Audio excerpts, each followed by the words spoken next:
I want to say from the bottom of my heart a very genuine thank you to each and every one of you here in this room. All of you are leaders in our community. Many of you serve the people of Vista.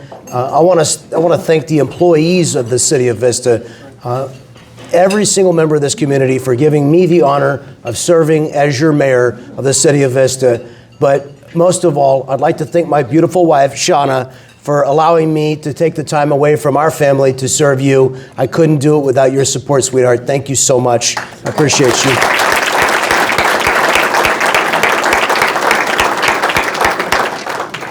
I wanted to particularly highlight how proud I am of our fire department. Our fire department, through the city council's leadership, we've made major investments. Our 7 new engines, ambulance, brush rig, and other apparatus.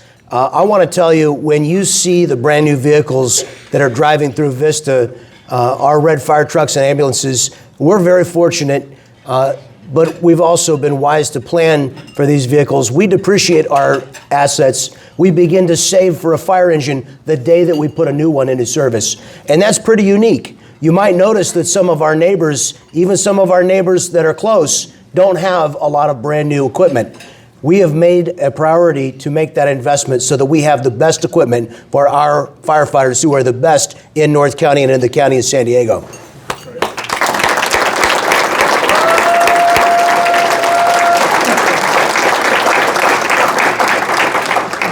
This year we completed the hiring of 12 new EMT firefighters, which was a major expansion to our force, and we are better positioned than ever to respond to fire and medical emergencies.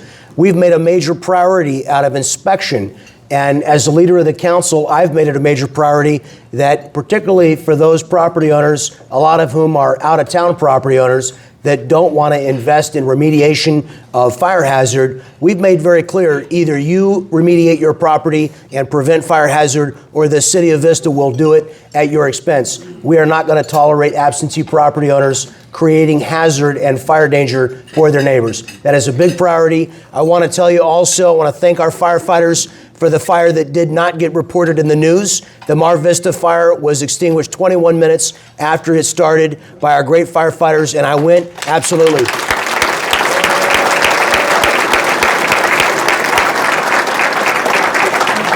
I got to go see the aftermath of that fire, and what blew my mind was how much combustible material did not burn because of the quick response of our firefighters. They had pre-positioned in this high fire weather, the Santa Ana winds, and they were prepared, and they extinguished the fire immediately.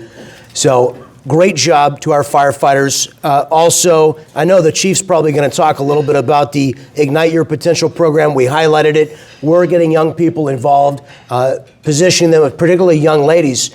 We're exposing them to the fire service. We're very proud of our chiefs and our other senior members of the fire department leadership for their leadership there.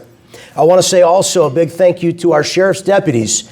Our sheriff's deputies, under the leadership of outgoing now Commander John Boyce and our new Sheriff's Captain John Malin, have really stepped it up, and they have made clear that Vista is a place that you are not going to come and steal from our retail stores. Our deputies recently got into a fight and were literally bloodied, arresting some shoplifters. We have made very clear that you will be arrested and you will be prosecuted. I visited recently with Summer Steffen. She is stepping up enforcement of Prop 36. Our deputies now know that under Prop 36, which was passed by 2/3 of California voters, a retail theft that may not be a felony will aggregate. So if you're arrested with two misdemeanor quantities, those numbers can now be aggregated. It now means that it's worth our time. And this is something I really want to focus on for all of our community leaders. When our deputies go into harm's way to arrest someone, and they come home with bruises and wounds, literally, we have to then honor their work and the sacrifice and the danger that they put themselves, the harm's way they put themselves into, by making sure that we are committed to successfully prosecuting those crimes. I want to thank Summer Steffen, our district attorney, for our partnership. I have been able to follow up on critical arrests that have been made. In May of last year, we began a very long-term operation to uncover the link between the illicit narcotic drug trade and the homeless encampments that you see here in Vista.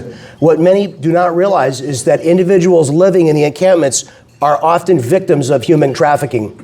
The cartels are literally, in some cases, transporting people to the places that they are camped. What we do know, and we actually proved with this recent operation, about 3 weeks ago, we made 11 arrests, 8 felonies. And what wasn't said in the press release publicly is that every one of the drug murderers, and I don't call them drug dealers, we had 1,300 people die of overdose in our county last year. 375 of them were unsheltered, living in the encampments. It is a death sentence. Your probability of dying in the encampments is significantly higher than your probability of dying on death row in California. That's the truth.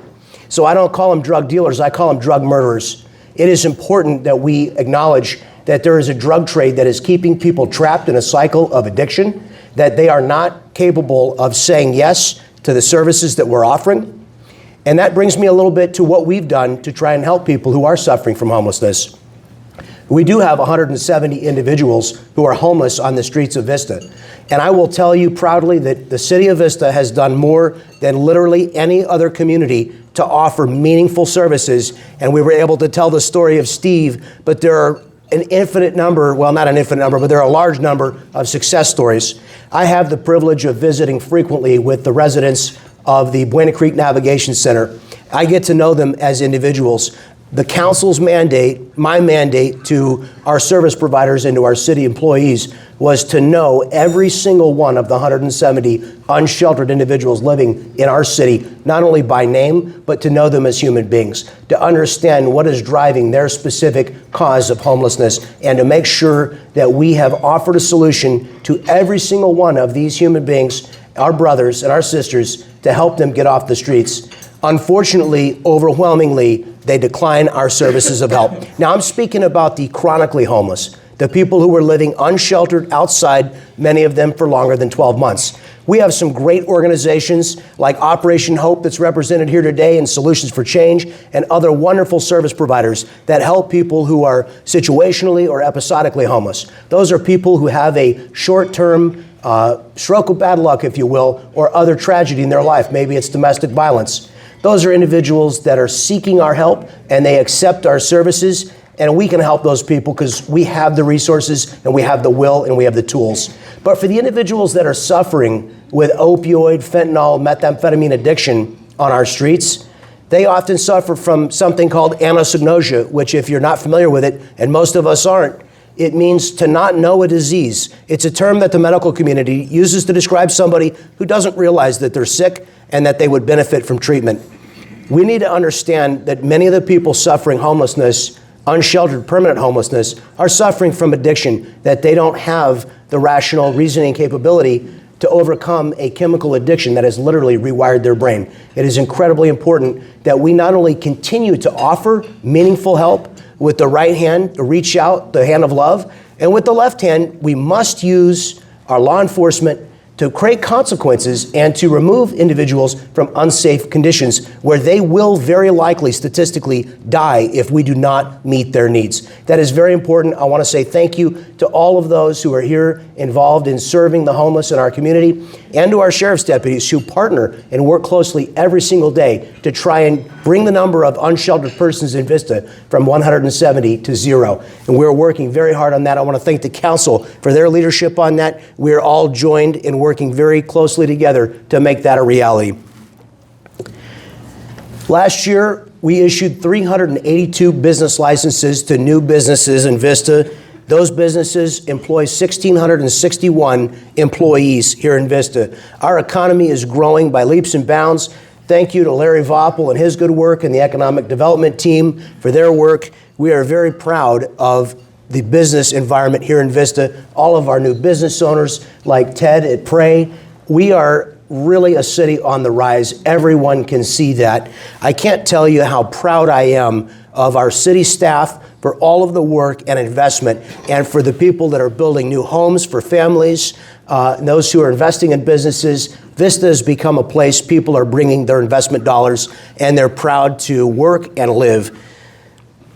Finally, I want to say a note in closing. When I ran for the city council originally, one of the things that motivated me to run for council was I saw a city that had been in budget deficit for 7 years in a row. Now, we see other governments. There are 19 governments here in San Diego County, including the county itself. Some of those governments currently are spending more than they take in. When governments spend more than they take in year over year, it imperils them. We see in Los Angeles what the long-term results of exceeding your revenues are. If we are not careful, if we do not position ourselves as fiscally conservative, then what will happen is that our fire service, our sheriff's deputies, and our other essential critical public safety infrastructure will not continue to be top tier. And when we have emergencies, we will not be able to meet the demands of those emergencies the way that we are positioned to meet them today. It is critically important that we remain dedicated to fiscal conservatism. We did not have a strategic budget reserve. We now have a budget reserve that is equal to $32 million. Not if, but when the next budget downturn comes, when the next economic downturn happens, we are positioned to not go to our staff like we did during the Great Recession and ask them to take a voluntary pay reduction.